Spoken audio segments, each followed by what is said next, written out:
Greetings. Welcome to Trinity Place in Geneva, New York. My name is Cameron Miller, and this is a reflection for the 23rd week of Pentecost in 2022. And I'm going to read you to start In Time by W.S. Merwin, in case you're not watching this as part of the worship video, because this is one of the readings for reflection, as well as I'm going to tell you but not read it to you, Luke 21, 5 through 19. Luke 21, 5 through 19. But this is W.S. Merwin, In Time. The night the world was going to end, when we heard those explosions not far away, and the loudspeakers telling us about the vast fires on the backwater, consuming undisclosed remnants, and warning us over and over to stay indoors and make no signals, you stood at the open window, the light of one candle back in the room. We put on high boots to be ready for wherever we might have to go. And we got out the oysters and sat at the small table, feeding them to each other, first with the fork, then with our mouths to each other, until there were none, and we stood up and started to dance without music. Slowly we danced around and around in circles, and after a while we hummed, when the world was about to end, all those years, all those nights ago.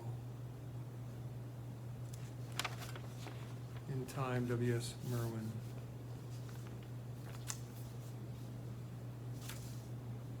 When the world is about to end, we can huddle in the corner, crouched with our hands over our heads, or we can feed each other oysters and dance. That Merwin poem lays it out quite nicely, as does the 2021 political satire movie Don't Look Up. If you didn't see it, the plot hovers around a killer meteor heading for the Earth, and a handful of people trying desperately but unsuccessfully to get the president and the military and the news media to stop treating it like a political fundraising event.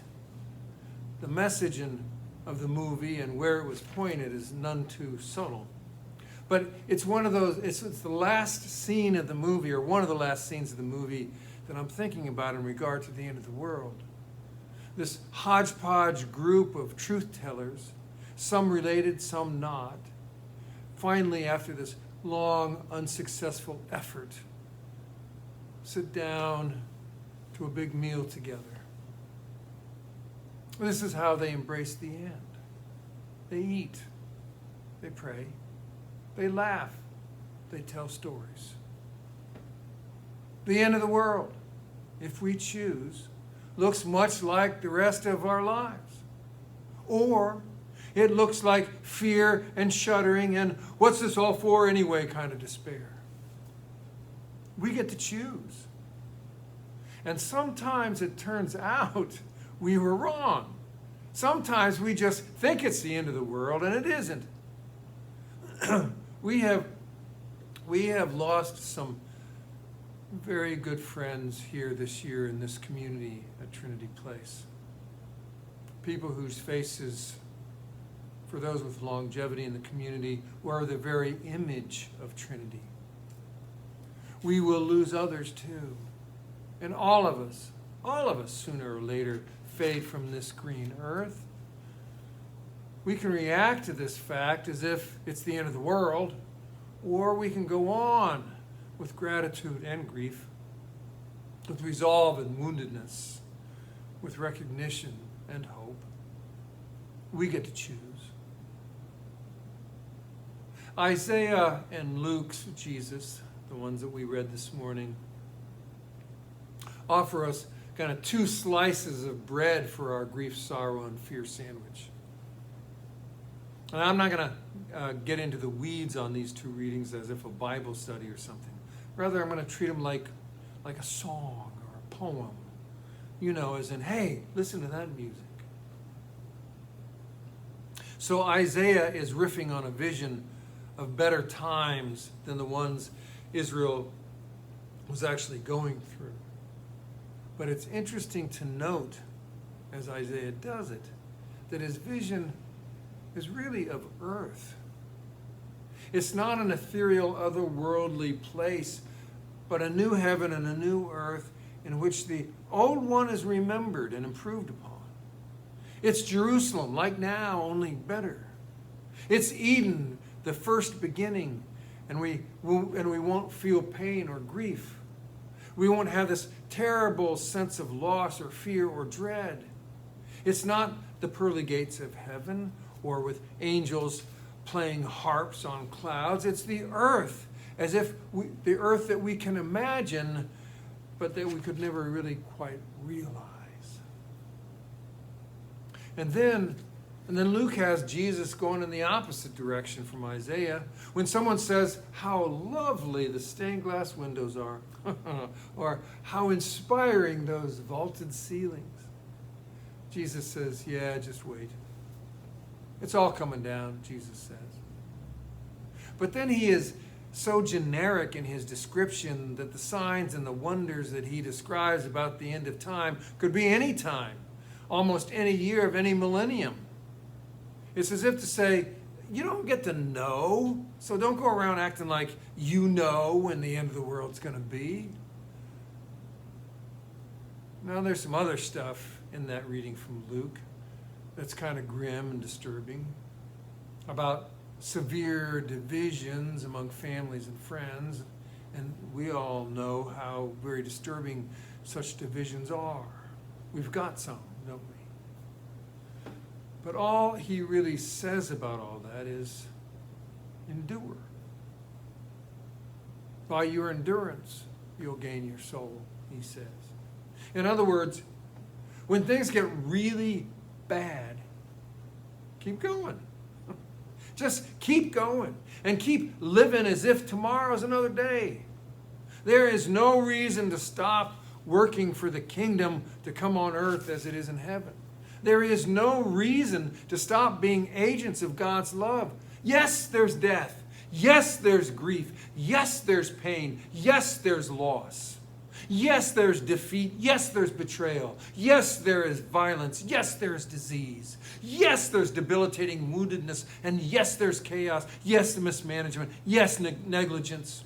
Yes, there's pestilence. Yes, there's evil. Yes, there's sorrow. But so what? Keep on. Keep going. Endure. In the midst of it all, we're still living one day at a time, and our task is still to live as agents of God's love, regardless of what's going on around us or what world we think is going to end tomorrow. Endure. Not survive. Endure. We don't get to survive. None of us do. But we can endure while we live.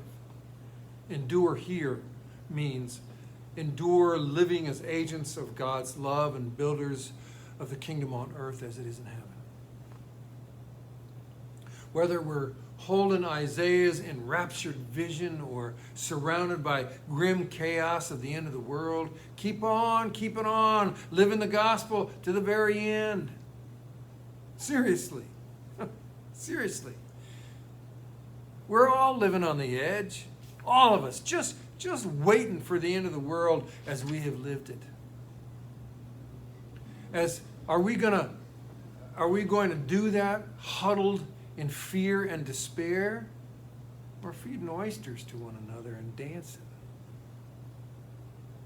Our life and death, yours and mine, don't add or subtract from the fact that God's presence in creation is the timeless effort to bring the kingdom on earth as it is in heaven. We come and go, but the new heaven and the new earth keep on being born, keep on evolving, keep on being created, keep on enduring. It is the privilege of our lifetimes to be able to contribute to it. So keep on. Keep on working for the kingdom on earth, right up to the end, whenever that will be. And one of the ways that we do that, or can do that, one of the ways we lift our heads up and resist fear and despair and endure grief and sorrow is by gathering and singing. Gathering and sharing a table. Gathering and shedding tears together.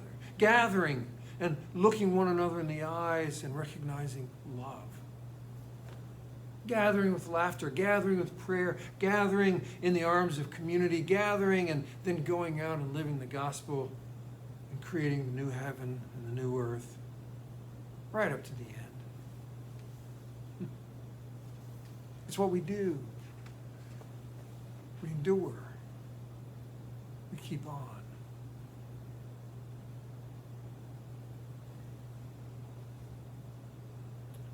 Peace be with you. And thanks so much for being part of this.